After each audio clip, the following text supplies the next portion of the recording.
Muy buenas tardes para todos. Agradecemos que continúen con nosotros en esta segunda y última jornada del evento Campus Day Rectoría Suroccidente 2020.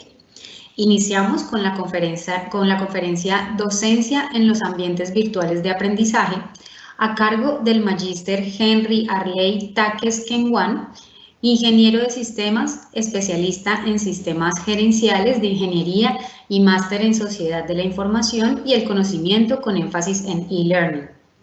Actualmente es profesor de la Escuela de Ciencias de la Educación de la Universidad ICESI, donde se desempeña en el área de educación y TIC del Centro de Recursos para el Aprendizaje CREA, liderando el diseño e implementación de proyectos educativos mediados por las tecnologías de la información y la comunicación. Pertenece al grupo de investigación IRTA, Investigación en Recursos y Tecnologías para el Aprendizaje de la misma universidad. Bienvenido, profesor Henry.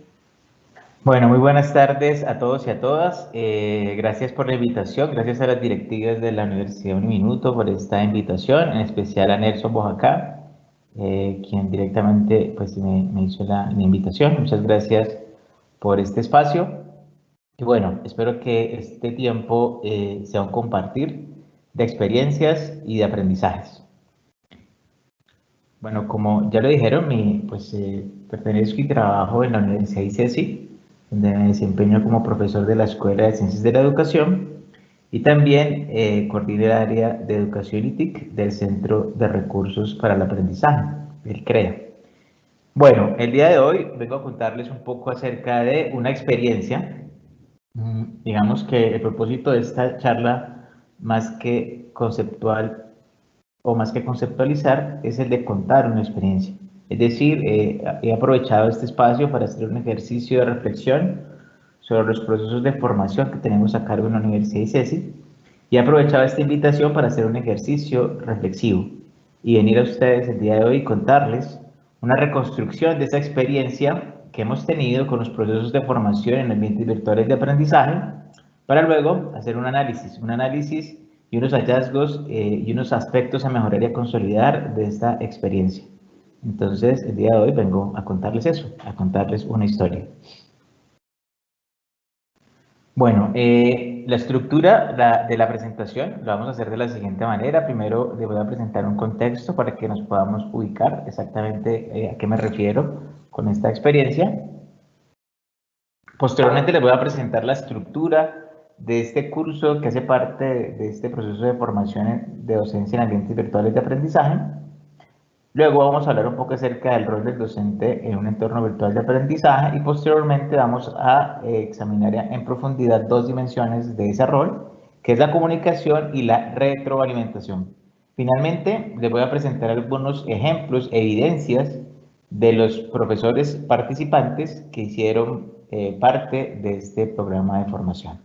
Vamos a revisar un poco estas entregas, hacer un análisis a partir de lo planeado y de lo que se esperaba de las expectativas versus los resultados conseguidos a través de estas evidencias, de estas entregas que hicieron los profesores participantes de este programa. Bueno, quiero empezar con el contexto. En primer lugar, esto, digamos, haciendo un poco de memoria, la Universidad ICESI es una universidad, digamos, que se caracteriza por su calidad en los procesos formativos, una universidad con una vocación netamente presencial, con un campus ubicado en el sur de la ciudad de Cali. Digamos que frente a eso, digamos, surten y comienzan las preocupaciones ya desde hace un tiempo, cuando yo llegué a la universidad aproximadamente en el año 2013, comienzan a surgir una serie de expectativas, de problemas, de un poco a cuestionarse un poco acerca de, bueno, este tema de la educación virtual hacia dónde nos puede llevar.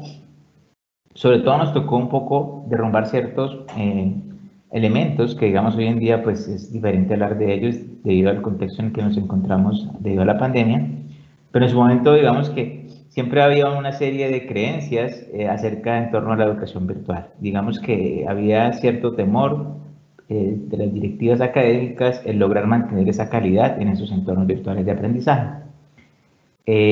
Posteriormente, digamos, comenzamos a hacer una serie de diplomados en modalidad 100% virtual, luego algunos cursos en modalidad Blended Learning y luego algunos cursos de posgrado. Cerca al año 2016-2017 se comienza la creación de una maestría en educación mediada por las TIC, adscrita a la Escuela de Posgrados de la Escuela de Ciencias de la Educación, y esta maestría surge con el ánimo de ser completamente virtual. Es decir, se buscó la posibilidad de ampliar la oferta formativa de la universidad a través de esta posibilidad. Para ello confluyen varios aspectos y varios elementos, entre ellos el Centro de Recursos para el Aprendizaje al cual yo pertenezco. Es un centro que busca o que tiene como propósito hacer realidad el proyecto educativo de la Universidad ICESI en los salones de clase mediante la formación de profesores y mediante la valoración de los aprendizajes por competencias y a través del uso intencionado y enfocado de las tecnologías digitales.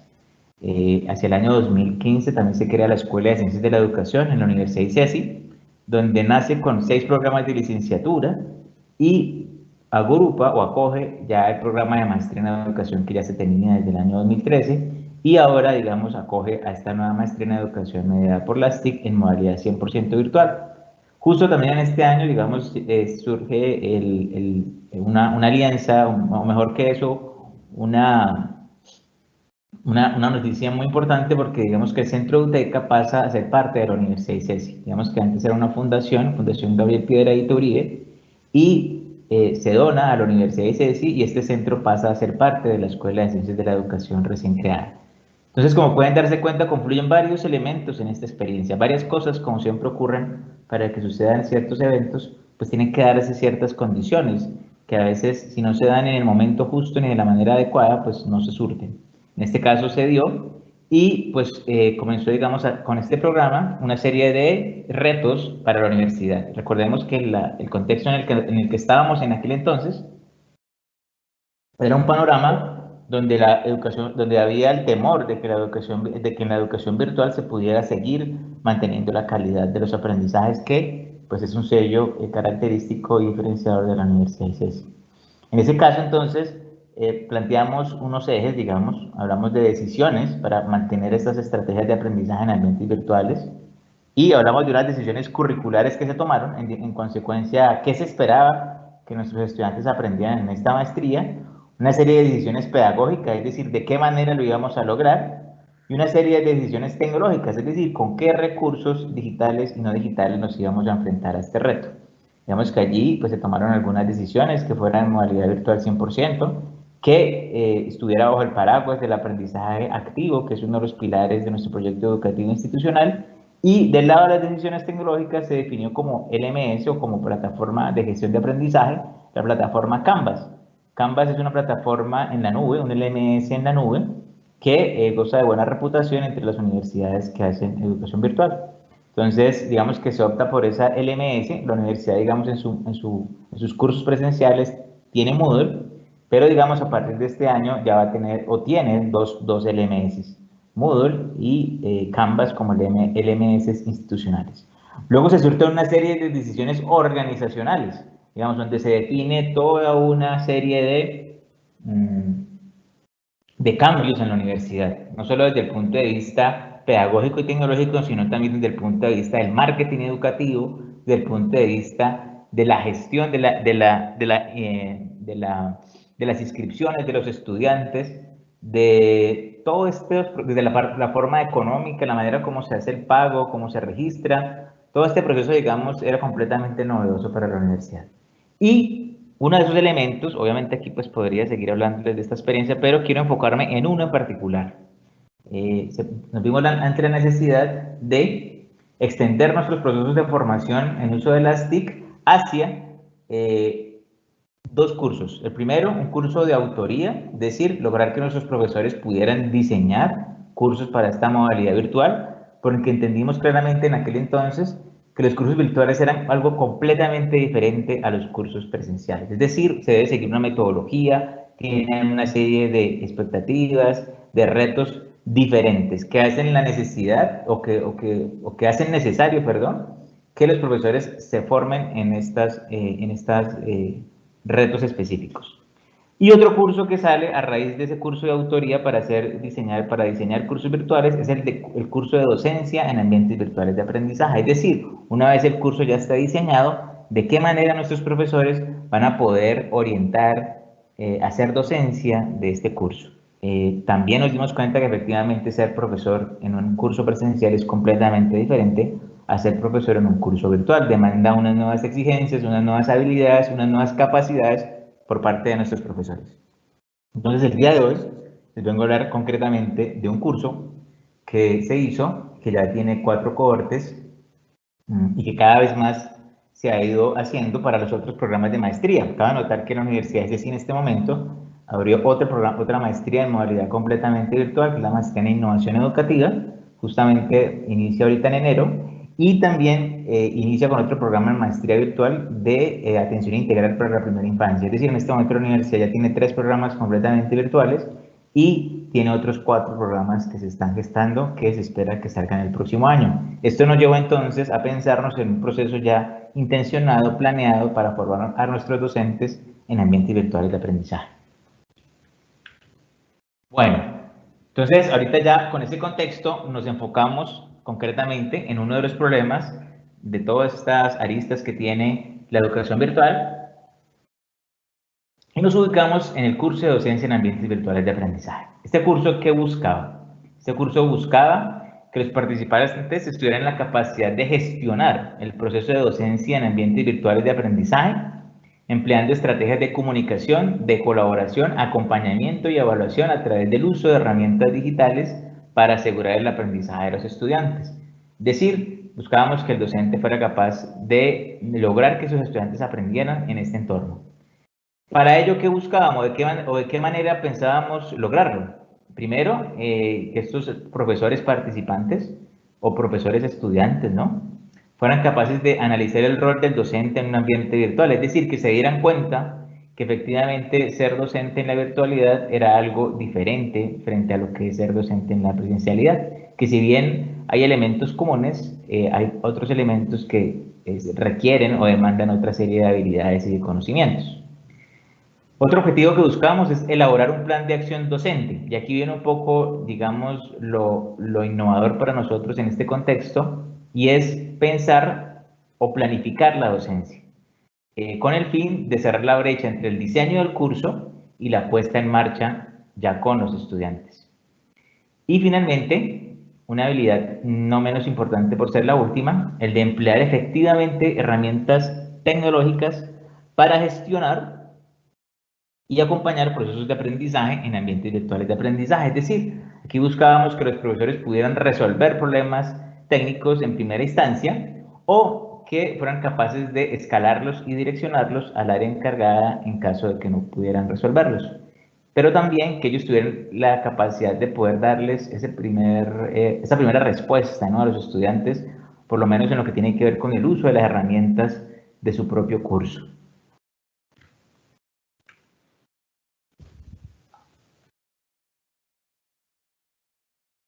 Bueno, muy bien. Ahorita les voy a contar un poco, esos eran los objetivos que buscábamos que nuestros estudiantes, profesores o nuestros profesores participantes aprendieran. Y ahorita quiero contarles algo acerca de la estrategia didáctica, es decir, cómo lo íbamos a lograr. Entonces, para eso, aquí acudimos a un principio que tenemos en los programas de formación docente de la universidad, y es a que el profesor viva lo que se espera que logre con sus propios estudiantes. A veces nos encontrábamos con que los programas de formación le pedían al docente algo que no se le pedía a él como estudiante. Entonces, lo que quisimos es que el profesor viviera de primera mano él cómo, digamos, viviera esta experiencia, así como esperamos que él la haga vivir con sus propios futuros estudiantes. Entonces, para eso apelamos a la estrategia de aprendizaje activo, que es el modelo de nuestra universidad, en 2 elementos fundamentales: el aprendizaje significativo y el aprendizaje colaborativo. El aprendizaje significativo entendido como tener en cuenta los saberes previos de nuestros profesores participantes y el de lograr actividades que tuvieran sentido para ellos, es decir, que ellos le encontraran una utilidad que pudiera llegar a serles útiles en su ejercicio real como docentes. Y por otro lado, el aprendizaje colaborativo, que lo entendemos como esa capacidad de poder autogestionarse como grupo para poder alcanzar los logros y darse cuenta que mi aporte no sería, el logro o la meta en común del grupo no sería posible sin el aporte de cada uno de los integrantes de ese grupo. Apelamos a una estrategia de aprendizaje inductivo que precisamente va muy de la mano con el aprendizaje activo también, y es pasar de lo particular, de situaciones concretas particulares, a procesos de generalización, donde buscábamos que el docente de esa forma fuera construyendo los saberes en relación a la docencia en ambientes virtuales. Es decir, aquí quisimos hacer un cambio, no es decirle al profesor, vea, esto es ser profesor en la modalidad virtual, esto significa la comunicación, esto significa la retroalimentación. No, quisimos que él a partir de casos concretos pudiera él mismo establecer esas buenas prácticas, esos problemas que se generan en cada una de las dimensiones del docente en un ambiente virtual de aprendizaje. Y finalmente acudimos a otra estrategia muy útil también en estos entornos virtuales, y es el aprendizaje basado en proyectos. Bueno, cabe notar que el curso pues es dictado en modalidad 100% virtual también, ¿no? Dado que se espera que los profesores vivan lo mismo que se espera que ellos le hagan vivir a sus estudiantes, entonces digamos que este curso también pues es de modalidad 100% virtual. Algo que no dije que es importante en la contextualización es que los programas de la universidad en modalidad virtual fueron creados en principio con el ánimo de ser completamente asincrónicos, con encuentros sincrónicos donde se hacen encuentros muy específicos para resolver problemas con el curso, con las actividades, para hacer retroalimentación. Es decir, no tenemos clases de encuentros sincrónicos, sino que el curso se hace de manera sincrónica a través de guías de aprendizaje y con encuentros sincrónicos donde se aclaran dudas, donde se hacen cierres conceptuales, donde se hace retroalimentación colectiva. Digamos que ese es como el modelo que se sigue, y bajo ese modelo digamos que el aprendizaje en proyectos es muy provechoso para ello. Entonces digamos que esa fue otra de las estrategias que hicimos, y ya posteriormente les cuento en qué consistió ese proyecto. Muy bien, ¿qué recursos utilizamos para este curso? Bueno, en principio, las experiencias de los profesores, dado que este curso, la experiencia que les vengo a contar, bueno, el curso ya se ha dado 4 veces, 4 cortes, pero la que les quiero contar es esta en particular que ocurrió en julio, justo en el momento en el que estábamos en la pandemia. Digamos que ahí confluyeron varias cosas, digamos que ya muchos profesores, a diferencia de otras cortes en las que los tuvimos, ya sabían de qué era la docencia virtual porque la habían tenido que vivir o padecer en marzo, ¿no? Cuando se dio este cambio abrupto hacia la educación no presencial de emergencia. Digamos que aquí acudimos a la experiencia de los profesores, a sus saberes previos que tenían, dado que pues, ellos se vieron abocados a ser docentes en estos ambientes a través de estos medios virtuales. Solo que con una diferencia, digamos que la educación no presencial de emergencia se dio con un foco más centrado en las clases sincrónicas, es decir, que tuvieron encuentros a través de la plataforma de Zoom. Esto lo olvidé decir, digamos que la universidad, además de adaptar Canvas como su LMS, también adaptó Zoom para estos encuentros sincrónicos, que luego cuando llegó la pandemia pues se extendió, digamos, todos los cursos ahorita, digamos, pues se centran en lo sincrónico, ¿no? Pero esta maestría, como fue pensada para lo virtual, digamos que más se centra más en lo asincrónico, y lo sincrónico se utiliza o se ve como un recurso. Otro recurso que usamos aquí para este curso fueron entrevistas a los profesores, es decir, dado que ya teníamos cohortes, ya teníamos profesores que ya habían dado clases, es decir, la maestría ya tuvo su primera cohorte en enero de este año, su primera cohorte de graduados. Entonces, lo que hicimos fue hacer entrevistas a los profesores que ya habían pasado por esta maestría en su ejercicio como profesores del programa de maestría en modalidad virtual. Entonces, les hicimos unas entrevistas, unas preguntas que básicamente se centraron en 2 elementos. ¿Cuáles habían sido los problemas y los desafíos a los que se habían enfrentado en su trayectoria como docentes en este programa de modalidad virtual? Y cuáles él consideraba que habían sido las estrategias que mejor le habían dado resultados. Posteriormente, otro recurso también clave que se construyó es el protocolo de docencia en ambientes virtuales de aprendizaje. La universidad, con el CREA, construyó una serie de protocolos, digamos, que busca que los profesores logren conocer qué es lo que se espera de ellos en esta modalidad. También se les brindaron lecturas en relación con las diferentes dimensiones y modelos que existen alrededor del rol del docente en ambientes virtuales de aprendizaje, y también se tuvo en cuenta tutoriales para explicar las funcionalidades tecnológicas de esta plataforma que ellos también debían saberla manejar, que es Canvas, ¿no? Como les había contado previamente. Y también tuvimos algunos encuentros sincrónicos con el propósito de hacer cierres, precisiones conceptuales, es decir, de la misma forma como se esperaba que ellos usaran estos encuentros sincrónicos en sus cursos.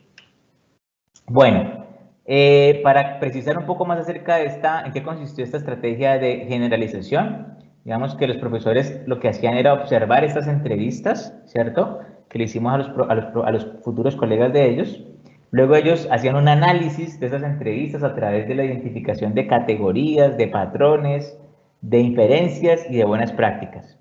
Y posteriormente se le pedía, luego sí le dábamos los textos para que pudieran hacer ese contraste y enriquecimiento con la literatura que ya existía. Es decir, no le dábamos primero que leyeran los textos, sino que los poníamos a partir de esos casos concretos, específicos, buscar patrones, ideas, generalizar, y luego, una vez tuvieran ese conocimiento construido, poderlo contrastar, enriquecer con la literatura que ya existía. Esto lo hacíamos para que los profesores, digamos, vieran cómo efectivamente también se podría, digamos, mantener este modelo en estos entornos virtuales. Y la otra estrategia didáctica consistió en un aprendizaje basado en proyectos. En este caso, el proyecto fue el de la elaboración de un plan de docencia. Así le llamamos, un plan de docencia, porque observábamos que ese proceso de docencia en ambientes virtuales se convertía como una especie de caja negra y queríamos deconstruirlo, observar realmente qué ocurría allí. Para eso entonces partimos del problema. ¿Qué hago como docente en un curso virtual? Y para eso, digamos, los profesores comenzaron a plantear alternativas de solución en las dimensiones que se establecieron para la docencia en ambientes virtuales. Posteriormente se elaboró un producto que consistió, como les dije, en un plan de docencia a partir tanto de las experiencias que ellos vieron en videos como las propias y los referentes teóricos. Posteriormente hicimos una retroalimentación entre pares de esos planes de docencia, se enriquecieron, se retroalimentaron también por parte del profesor y finalmente se hizo una socialización de esos planes de docencia. Al final de esta charla les muestro algunos de esos ejemplos que logramos obtener. Bueno, un poco acerca de los referentes teóricos que usamos. Fueron estos modelos que ya existen sobre roles de docencia en ambientes virtuales de aprendizaje. Ahí están los autores, están, digamos, la publicación de las cuales se extrajo estos modelos. Y básicamente lo que hicimos fue mirar como cuáles eran esos elementos claves que se requieren para la docencia en ambientes virtuales. Nos dimos cuenta pues que hay muchas maneras, ¿no? Está digamos, pero evidentemente logramos que había como elementos comunes. Por ejemplo, uno que tiene que ver con el aspecto tecnológico, es decir, un profesor en un ambiente virtual debe tener una destreza y una habilidad tecnológica. Pero no solamente a nivel funcional de la herramienta, sino también a nivel de los contextos de uso, es decir, qué ideas se le ocurren para hacer con esas herramientas. Es decir, una alfabetización digital mucho más robusta, no solamente que se limite al manejo de las funcionalidades de las herramientas, sino que vaya mucho más allá en relación a qué usos pedagógicos o de qué manera yo puedo usar esas funcionalidades para resolver problemas. Otra dimensión que tiene que ver con la presencia social del docente. Digamos que es absolutamente claro, y esto ha quedado pues de manifiesto en esta pandemia, que ha acelerado todos sus procesos de cambio, y es que el vínculo con el estudiante es fundamental. Digamos, para que el aprendizaje ocurra, es absolutamente imprescindible que el profesor se conecte con sus estudiantes. De allí que en la virtualidad, sobre todo con un modelo más asincrónico, a más fuerte hacia lo asincrónico, pues demande de un reto de cómo vamos a lograr que ese vínculo o esa presencia social del docente se dé. Y otro elemento que veíamos también clave era la comunicación. La comunicación, digamos, entendida como un proceso mediante el cual podemos intercambiar ideas y también, digamos, podemos saber escuchar y saber, digamos, dirigir o expresar nuestras propias ideas. Digamos que allí vemos que en los ambientes virtuales es fundamental algo que hemos denominado la gestión del conocimiento docente. Entonces, lo que decíamos a los profesores en este curso es que en la presencialidad, digamos que el conocimiento del docente es tácito, es decir, se encuentra en el aula de clase, pero en la virtualidad demanda que ese saber, que ese conocimiento se vuelva explícito. A eso es lo que le llamamos la gestión del conocimiento de la práctica docente. Entonces, en la comunicación se vuelve absolutamente necesario que ese conocimiento tácito, esas consignas, esas indicaciones que se dan, pues se lleven ahorita de manera explícita y obviamente con una intencionalidad y con una dedicación y con una rigurosidad que es diferente a cuando le escribimos un correo a los estudiantes en modalidad presencial. Digamos que una vez en la presencialidad, pues uno le escribe al estudiante, nos vemos en mi oficina a tal hora, frases muy escuetas. En la virtualidad no podemos hacer lo mismo, porque digamos, el estudiante no lo vemos, no nos encontramos con él físicamente. En esa medida, digamos, se requiere toda una empatía con el estudiante y saberse poner en el lugar de él. Y otra dimensión que nos pareció muy interesante y muy importante es la retroalimentación o la evaluación. Digamos que allí este elemento se vuelve fundamental, dado que en un ambiente virtual y en el modelo pues, en el que nos hemos alineado o que hemos adoptado, pues se requiere, digamos, para que el aprendizaje ocurra. Bueno, ahí hay otras dimensiones, digamos, que hablan de liderazgo, hablan de docencia activa, es decir, un profesor, digamos, que anticipa problemas, que los puede resolver, es decir, que no espera que sucedan, sino que es capaz de leer su grupo, ¿sí? Y digo leer, que aunque sea algo asincrónico, también es posible leerlo y hacerse una idea del grupo, así no nos podamos observar en vivo y en directo, sino a través de sus mensajes, a través de las entregas que hacen, poder mirar qué problemas tienen y poder anticiparlos. También, digamos, profesores que fomenten el trabajo colaborativo y que permitan mantener un respeto y una cordialidad en el ambiente del entorno virtual. Bueno, para este curso entonces partimos del siguiente problema. Le dijimos a los profesores, usted ha sido seleccionado para ser profesor de un curso en alguno de los programas de posgrado en modalidad virtual que tiene la Universidad ICESI. Para empezar, le dan acceso al curso en la plataforma Canvas y observa que todas las actividades que van a hacer los estudiantes se encuentran bien detalladas. Recordemos que en este modelo priorizamos lo asincrónico a través de guías de aprendizaje. Entonces ellos se van a encontrar con un curso publicado en Canvas que tiene todos los contenidos, todas las consignas bien detalladas y además todas las herramientas tutoriales que necesita el estudiante en cada momento. La pregunta es entonces, si este curso ya tiene todo planeado y todo listo, ¿qué debo hacer? ¿Qué hago yo como docente en este curso? Entonces, inmediatamente dijimos, ¿qué debo hacer como profesor? Si ya todo está listo, si todo eso que yo hacía antes en la modalidad presencial, que es planear mi clase, que es ir, hacerla, gestionar, coordinar el salón físico, si eso ya existe porque ya está todo montado en la plataforma, ¿cuál es mi rol? ¿Qué debo hacer? ¿Por qué partimos de esta pregunta? Porque encontramos que muchas veces, lamentablemente, algunos docentes pensaban que la virtualidad y en un modelo más centrado en lo asincrónico solamente era abrir la semana, ponerla disponible, mandar un mensaje y decir, ya está abierta la semana, chicos, nos vemos a la entrega. Y en la entrega les decía, chicos, ya está calificada la entrega, y chao, nada más. Resulta que nos dimos cuenta que efectivamente esto no era así, que efectivamente había algo que hacer allí. Entonces, ¿de qué nos dimos cuenta? Nos dimos cuenta que eso implicaba, como algo que nos hemos dado cuenta pues en esta pandemia y que ha acelerado, como les decía ahorita, muchos cambios, y es que la tecnología lo que hace cuando llega a cualquier proceso de enseñanza, aprendizaje y evaluación es hacer evidente el proceso. Y esto ocurre en cualquier proceso de transformación digital, en cualquier organización, así no sea educativa. Es decir, pone de manifiesto y sirve como caja de resonancia, bien sea para visibilizar problemas o para potenciar estrategias.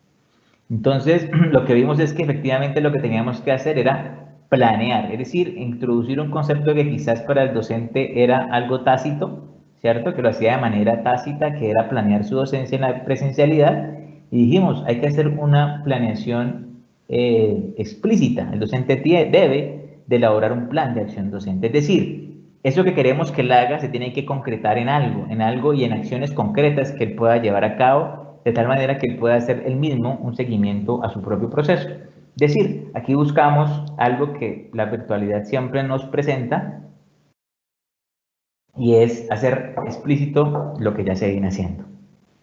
Entonces, en este caso, pues a cada profesor que le fue asignado se le dijo que ellos desarrollaran un plan de acción docente que consistía básicamente en que él pudiera desarrollar ese curso que ya estaba planeado y, lo más importante, que resolviera esta pregunta: ¿qué voy a hacer para que el curso que voy a tener a mi cargo se desarrolle de acuerdo al diseño planeado, de tal manera que los estudiantes alcancen los objetivos propuestos?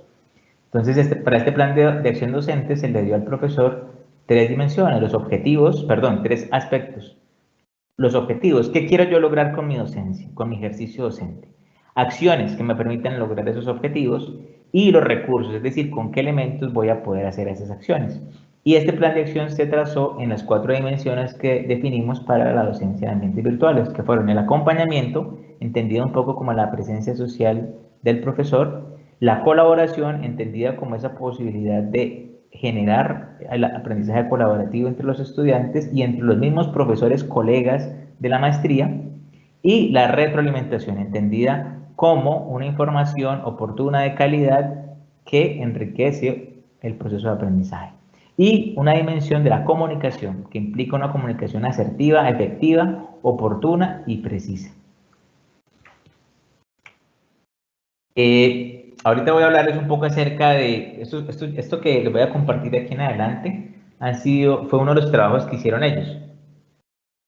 Los estudiantes profesores, después de analizar estas entrevistas de sus colegas futuros, o de los colegas que ya han sido profesores en esta maestría en modalidad virtual, pues ellos, digamos, vieron estos videos y los analizaron. Y aquí les voy a compartir a continuación parte de esos hallazgos que ellos encontraron.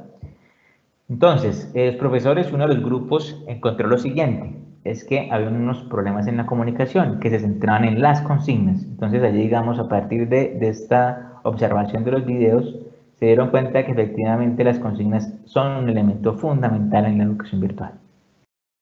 Es decir, ¿de qué manera yo logro consignas claras, precisas, que hagan que el estudiante entienda lo que debe hacer sin que yo esté allí presente?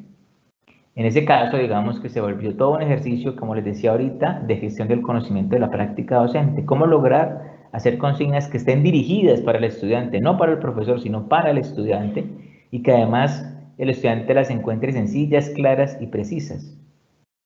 Ese es un problema que evidentemente salió a colación, aunque ya los cursos estaban planeados, digamos que a veces había problemas con que los estudiantes no entendían la consigna, no era claro cuál era la entrega, a veces entendían algo diferente. Y algo que notamos que ocurría también es que a veces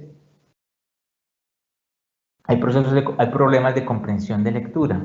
Es decir, a veces los estudiantes acuden a unos chats de grupos en WhatsApp y no leen, nos pareció algo bien en particular, no leen la consigna que deja el profesor en la plataforma, sino que acuden al chat para que otra persona les diga qué hacer.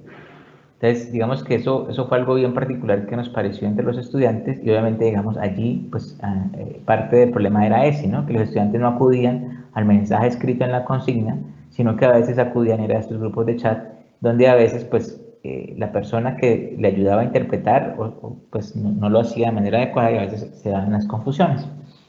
Otro problema era el lograr que se construyera un diálogo en lo asincrónico. A veces, digamos, la universidad en su protocolo de docencia establece que los profesores deben responder en un periodo no superior a 24 horas. Para algunos esto obviamente inclusive raya con otro problema ya frente a la autonomía del docente, ¿no? Porque eso es otro caso que no vamos a abordar aquí.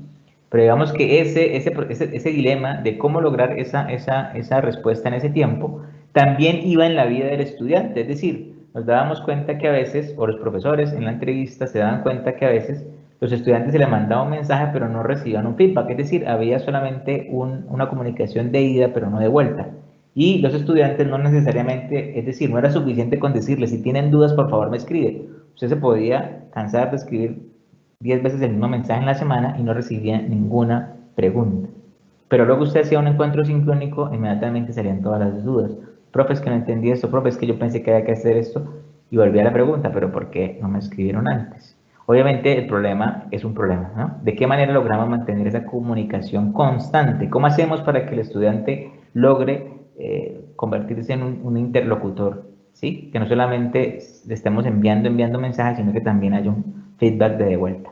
Esto obviamente está relacionado con el otro problema que era el de la interacción con los estudiantes en estos encuentros sincrónicos también, ¿no? A veces cuando ocurrían, pues también, digamos, había como un silencio. La pregunta es, ¿cómo manejamos esos silencios tanto en lo sincrónico como en lo asincrónico? Para eso los profesores plantearon unas estrategias o ideas donde manifestó uno de los grupos lo siguiente. No olvide estas palabras, decían, claridad, pertinencia y estructura. Asegúrese que sus mensajes siempre cumplan con estas 3 características. Otro elemento que encontraron ellos, sus respuestas a los estudiantes tienen que ser oportunas y confiables, no tienen que ser inmediatas. El estudiante debe saber cuándo tendrán lugar. Haga explícito entre las reglas de juego los tiempos en los que el estudiante recibirá respuestas a sus mensajes y sea consciente en el cumplimiento de los términos que establezca. Digamos que aquí a veces hay un tema todavía un poco discutible, ¿no? En el tema de los tiempos de respuesta en la docencia, y eso es otro tema otro problema, digamos, que hemos comenzado a detectar, y es de qué manera, digamos, a veces estos procesos de docencia, es decir, el hacer explícito esta planificación docente a veces comienza a verse afectada, digamos, o se cambian ciertas maneras como se concibe la docencia de pronto de una manera más autónoma. Bueno, básicamente era a veces como una caja negra, ¿no? Entonces, al abrir esa caja negra, a veces genera una serie de problemas con los docentes. Otra estrategia que ellos mencionaron, que no solo hay texto, hay formatos, colores, tamaños, tipos de letras, subrayados, sombreados, que pueden ayudarle a enfatizar, destacar, diferenciar la información que tiene. Piénselo como algo análogo al lenguaje no verbal en la oralidad. Digamos que esto fue un hallazgo muy importante que los estudiantes encontraron, los estudiantes profesores, porque, digamos, se dieron cuenta que evidentemente en la virtualidad la comunicación visual también es posible y cobra sentido. Es decir, los mensajes también en colores, en subrayados, también, digamos, ayuden a hacer esas señalizaciones que a veces hacemos cuando hablamos de manera presencial, como estoy en este momento, ¿verdad? Cuando decimos, ojo, te voy a decir algo, ahí todo el mundo pone atención. Eso mismo que yo hago, ese subrayado, de pronto hablado en mayúsculas, también se puede ver, perdón, esa subida de tono para señalar algo importante, se puede representar también como algo subrayado o con un color diferente para que denote la importancia, para que se destaque. Otro elemento que ellos encontraron es que en toda comunicación también se genera un entorno emocional que afecta el proceso de aprendizaje. Es importante entonces cuidar el lenguaje que se usa para fortalecer la relación y favorecer estados de ánimo que posibilitan el aprendizaje. Es decir, ellos se dieron cuenta mediante la experiencia que a través de esta parte asincrónica también es importante, digamos, preguntarle al estudiante cómo está, pero hacerlo de manera genuina y en esa medida, digamos, poder que el estudiante conozca que efectivamente el profesor, digamos, también se preocupa por él más allá de la parte académica.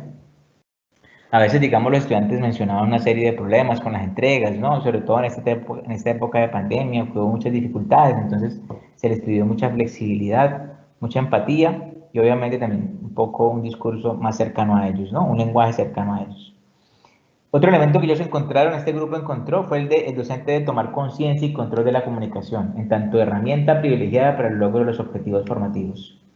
Ya en cuanto a la retroalimentación, digamos que encontraron los siguientes problemas, que debe ser oportuna en el momento indicado, la calidad de la información de retorno, el uso de la información de retorno, aprender del error y saberes previos sobre la evaluación. Digamos que aquí ellos mencionaron que la retroalimentación tiene un carácter, es un acto pedagógico, un acto de comunicación y es un acto relacional. Digamos que aquí interviene mucho a veces el saber previo del docente en cuanto a que todavía se tiene la tendencia a confundir la calificación con la evaluación. Cuando hablamos de evaluación hablamos de la retroalimentación, de usar información de retorno para que el estudiante la use para mejorar. En ese caso, ahora, no es suficiente solamente con que el docente lo sepa. Ellos también se dieron cuenta que esto hay que hacérselo explícito a los estudiantes, que ellos entiendan cuál es el sentido y el propósito de la retroalimentación en sus clases. Otro elemento que ellos encontraron, bueno, aquí cabe notar que ellos ya aquí acudieron también a fuentes de información. Esta información que está aquí citada la encontraron en un video de una profesora de una universidad. Ellos mismos, digamos, la búsqueda, porque también, digamos, un proceso de búsqueda de información por parte de ellos para encontrar recursos para poder hacer este análisis de estas entrevistas, y encontraron algo que me pareció para destacar, y es que la retroalimentación, ellos dicen que según una autora que ellos mencionaron, debe ser constructiva. Digamos, en ese caso se debe señalar lo que el estudiante hizo bien, lo que puede mejorar e indicar con claridad qué debe mejorar. Debe ser comprensible. Digamos que a veces se le dice al estudiante la redacción hay que corregirla o hay problemas de redacción, pero no se le dice exactamente cuáles son esos problemas de redacción que hay. O se le dice el análisis no es adecuado, el análisis no es completo, pero hay que decirle exactamente qué parte del análisis es el que necesita ser revisado. Y el tema de la oportunidad debe ser oportuno, que estos son los mayores problemas, y es que a veces muchos profesores en las entrevistas manifestaron que la docencia en ambientes virtuales requiere una planeación propia, es decir, hacer unas rutinas y establecer unos horarios para la docencia. Si no se hace esto de esta manera, digamos, se incurre en el riesgo de no dar esta retroalimentación en el tiempo adecuado. Y resulta que en la virtualidad, el no hacer retroalimentación oportuna tiene una connotación mucho mayor que en la presencialidad. Porque digamos que en la presencialidad usted está allí y usted, digamos, da la clase, ¿cierto? Y el estudiante lo está viendo, pero mediante una modalidad virtual más centrada en lo asincrónico, la retroalimentación es fundamental, porque digamos es lo que va a recibir el estudiante de usted cada semana. Lo último, la retroalimentación debe ser cercana, es decir, digamos que también debe convertirse en un diálogo, es decir, que el estudiante también tenga la posibilidad de poder dialogar sobre la evaluación con el docente y que de esa manera se puedan construir, se puedan, digamos, evidenciar problemas que el estudiante tiene. Es decir, que la evaluación no puede ser solamente de una manera unidireccional, sino que, como un autor mencionaba, tiene que ser de manera dialógica, dialogada. Bueno, otro elemento que este elemento sí creo que fue propio de ellos, mencionaban que establecieron como una especie de niveles en esa retroalimentación, partiendo, y nos pareció muy adecuado esto que lograron, porque hablaron de a la nota numérica la dejaron en un nivel 0, ¿cierto? Y posteriormente fueron como indicando una serie de niveles donde se le agrega más complejidad al ejercicio de la retroalimentación. Una es situar el desempeño mediante una rúbrica, otra es dar las indicaciones precisas sobre qué hacer, y otro, nivel 3, ya mucho más de mayor alcance, es poder decirle al estudiante cómo y él identificar sus propios problemas y cómo poderle dar de pronto una solución al respecto, que ya es como el último nivel, es decir, enseñarle aquí en estos niveles, digamos, ya lo que se busca es poder enseñar al estudiante la capacidad de autoevaluación, que es fundamental para desarrollar la capacidad de aprender a aprender. Ellos llegaron a esto. Bueno, ahorita quiero, antes de que se me acabe el tiempo, quiero compartirles unos ejemplos que los profesores entregaron. Entonces, digamos que ellos, como parte de ese proyecto que hicieron, recuerden que el proyecto era hacer un plan de docencia, ¿sí?, en ambientes virtuales para los cursos que iban a tener a cargo en la maestría en modalidad virtual. Entonces, estas fueron una de las entregas que hicieron.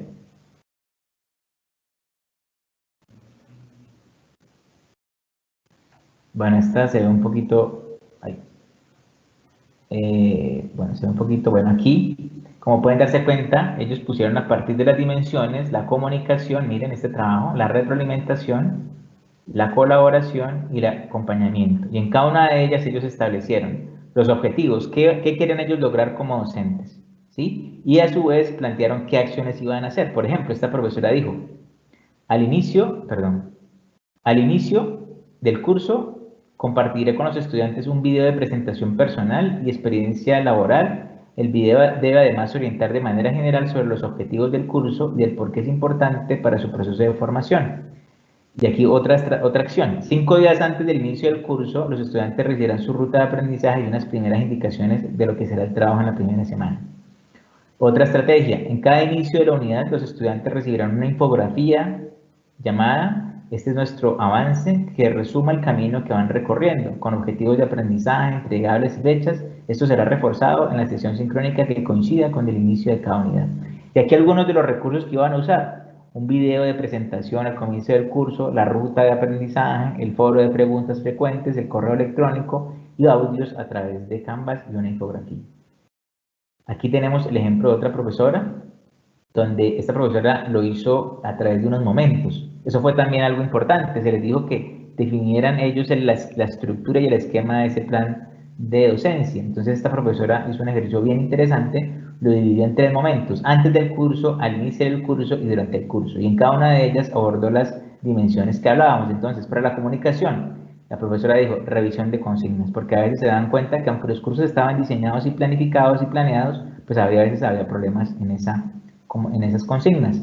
Identificación de los horarios, revisión de la plataforma, que todos los enlaces funcionen correctamente. Y al inicio del curso, un video de bienvenida, una suerte de, digamos, de reglas de juego, unos espacios de seguimiento. Y ya durante el curso, la profesora estableció una publicación de un video de encuentro sincrónico, mensajes que promueven el trabajo de la semana, una retroalimentación, uso estratégico de los canales, espacios de seguimiento, trabajo colaborativo. Y así lo hizo con cada uno de los problemas que iba a abordar. Entonces habló de la claridad de las consignas, de los tiempos de respuesta, de las estrategias de comunicación que iba a llevar a cabo, de la retroalimentación, cómo la iba a hacer. Habló pues del sentido de la retroalimentación para comunicarse a los estudiantes, el componente relacional, los diversos canales para la retroalimentación. Entonces, digamos, aquí tienen la posibilidad, o definen, digamos, como recursos la posibilidad de hacer retroalimentación no solamente en texto, sino también en audio, en video, escrita, mediante el uso de rúbricas holísticas y analíticas, y también a través de retroalimentaciones en vivo o de manera sincrónica en los espacios que tiene el curso. Finalmente quiero mostrarles un profesor que nos hizo este esquema. El profesor hizo este esquema. Voy a descargarlo porque...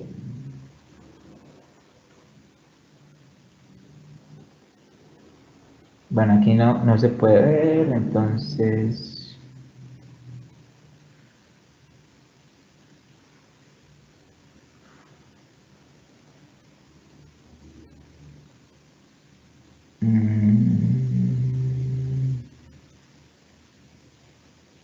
Bueno, aquí espero que estén bien, puedan ver este, sí pueden ver, me imagino, espero que sí lo puedan ver. Aquí digamos, este esquema fue de un profesor donde no solamente escribió su plan, sino que también lo esquematizó. Es decir, planteó cada una de las semanas del curso con un color definido cuáles iban a ser sus acciones tanto desde la dimensión de la comunicación, del acompañamiento, de la retroalimentación y de la colaboración. Y aquí podemos darnos cuenta cómo él todo lo hizo a través de una línea de tiempo, donde él dijo, bueno, aquí voy a habilitar el acceso a la plataforma, voy a obtener o hacer un proceso de publicar la primera asignación, voy a obtener información acerca de los estudiantes para poder conocerlos mejor, crear un portafolio para entregas, aquí hablo de publicar un mensaje de bienvenida, aquí habla de recordar las entregas a los estudiantes, aquí habla de enviar un mensaje invitando a revisar la grabación después de ese encuentro sincrónico, aquí habla de la tarea que tiene de publicar la grabación, aquí habla de hacer el registro, aquí habla de enviar la retroalimentación de la primera entrega, es decir, este profesor esquematizó todo su plan de formación y lo hizo explícito a través de una línea de tiempo. Bueno, profes, pues finalmente pues quería decirles que este proceso aún está en construcción. Seguimos todavía en la universidad haciendo ajustes a este proceso. Indiscutiblemente la docencia hoy en día, y sobre todo en la virtualidad, pues demanda nuevos retos, ya que pues al vernos abocados a esta situación de esta coyuntura, pues hace que efectivamente todos esos cambios que alguna vez se pensaron que iban a tardar algún tiempo, pues hoy en día se viven de manera acelerada. ¿Qué sigue después de esto? Bueno, seguimos mejorando este curso para una segunda versión que se va a dar ahorita entre diciembre y enero, y la idea es que podamos seguir cumpliendo la promesa que tenemos de que los profesores estudiantes vivan lo que se espera que hagan vivir a sus estudiantes en los cursos virtuales. Muchas gracias por su atención. Quedo atento por si hay alguna duda o algún comentario. Profesor Henry, muchas gracias por su intervención. Sí, tenemos dos preguntas. La primera es, hay estudiantes que toda la vida han estudiado en modalidad presencial y por la pandemia tuvieron que migrar a una educación en línea. ¿Cómo motivarlos para disminuir los riesgos de una posible deserción? No, excelente pregunta con una respuesta bien complicada. Bueno, evidentemente son dos procesos completamente diferentes, ¿no? Lo que pasa es que se están viviendo de manera paralela y a veces es difícil encontrar sus diferencias, pero las hay. Digamos, de lo mismo un proceso de educación virtual, un proceso de educación no presencial de emergencia, que es como el que estamos viviendo en los cursos presenciales. Esos cursos virtuales, como los que ya acabo de mostrar, digamos, son cursos donde la gente que se inscribe, las personas que se inscriben, son conscientes de que van a ir a un programa de modalidad virtual. Es decir, ellos se inscriben con la promesa de que es un curso en modalidad virtual y concretamente con una metodología más asincrónica que sincrónica. Otra cosa totalmente diferente a lo que ocurre hoy en día, donde personas que se matricularon y que piensan en una educación presencial ahora se ven con la necesidad de emigrar hacia un entorno virtual o un entorno no presencial que sea denominado de emergencia. ¿Y es de emergencia por qué? Es de emergencia porque una vez pase esta pandemia, que esperamos que ocurra pronto, pues digamos que esos cursos vuelven nuevamente a su modalidad presencial. Es decir, de hecho, inclusive ya se están pensando en estrategias de alternancia. Entonces son dos cosas completamente diferentes y muy complejas de manejar. Digamos que en esta educación no presencial, pues el estudiante siempre va a añorar su modalidad original, que fue la que él escogió, por la que él eligió, digamos, ser formado, que es la presencial. Entonces digamos que allí va a ser muy difícil porque esto pues nos está llevando a una deserción, a un aumento en la deserción, pero lo que puedo decirle a la profesora, digamos ya de manera concreta, es que de pronto algunas de las acciones que han funcionado bien en la virtualidad, que se podrían de pronto adaptar en esta educación no presencial de emergencia, es lograr, digamos, buscar que los estudiantes, digamos, mantener un diálogo constante y lo más importante, conocerlos a ellos, establecer ese vínculo. Ahora, muchos de ellos ya lo tenían desde la presencialidad, es lograr, digamos, que ese vínculo se mantenga, es de pronto hablar y aprovechar ciertos espacios, no solamente para hablar de lo académico, sino también hablar un poco acerca de ellos, de cómo se sienten. Por ejemplo, yo en mis clases sincrónicas con los estudiantes de pregrado, que obviamente ese modelo es presencial, porque recuerden que la universidad tiene su modelo presencial, pues digamos casi siempre empiezo las clases preguntándoles cómo están, cómo van las otras clases.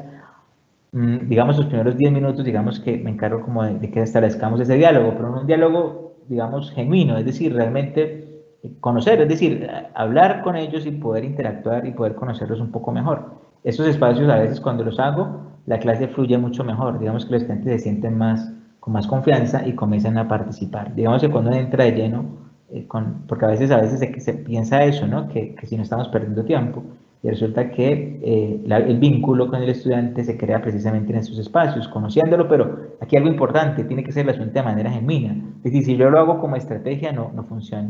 Entonces es como cómo llevamos esa parte del vínculo hacia estos espacios sincrónicos.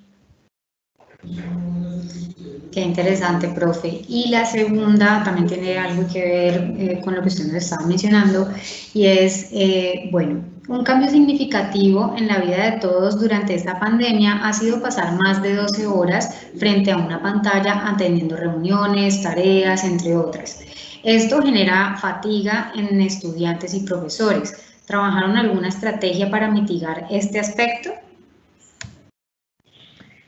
Excelente pregunta. Bueno, esto evidentemente, pues obviamente hace parte de la educación no presencial de emergencia. Digamos que en esto que presentamos es más centrado en la educación virtual. Digamos que allí todavía, pues, en el momento en el que surgió esta maestría virtual, pues no se tenía este contexto. Pero digamos que ahorita, cuando se dio el curso, digamos que los profesores sí se vieron, digamos, se encontraron con ese dilema de toda esos retos, pues, que impone la virtualidad. Sí, evidentemente, digamos, se habló con los profesores, se buscaron algunos encuentros y básicamente, digamos, se aprovechó un poco para analizar la situación de lo que se estaba viviendo. Y allí lo que se encontró fue lo siguiente, la pregunta es, ¿por qué nos sentimos más cansados en la virtualidad que en la presencialidad? ¿Realmente qué es lo que se pierde?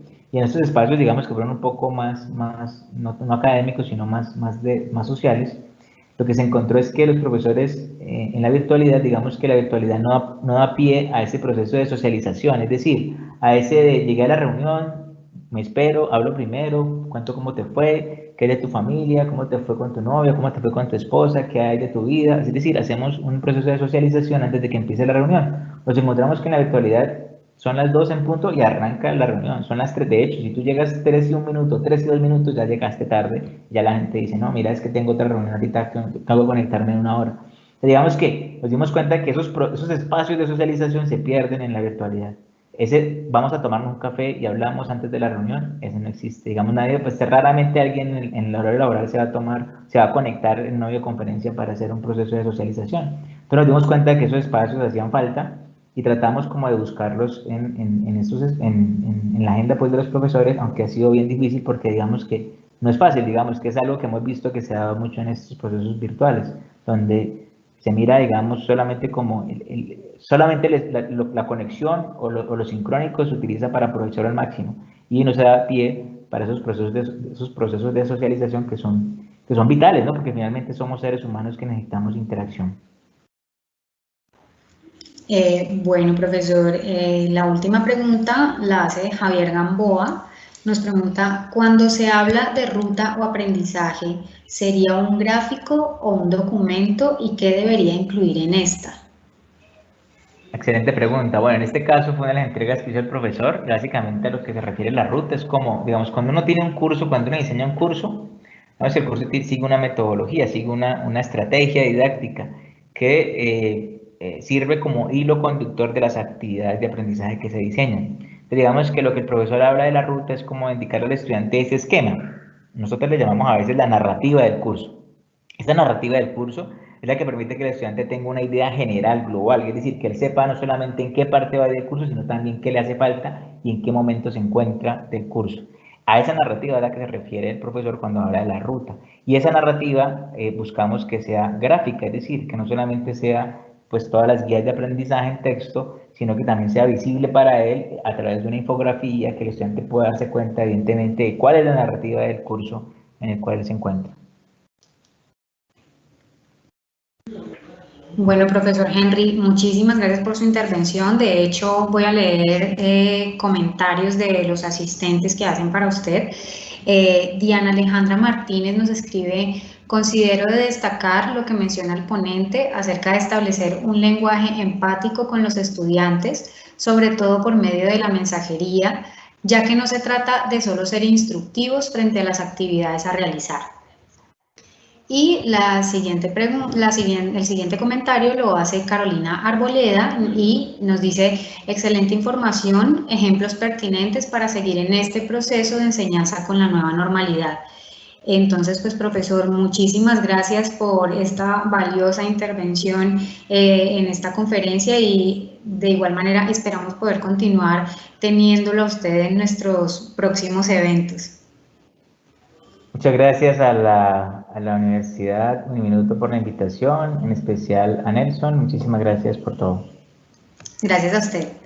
Y a ustedes asistentes les recordamos que en el chat encontrarán el enlace para la asistencia al evento, y los invitamos pues asimismo a hacer clic y diligenciarlo en el formulario.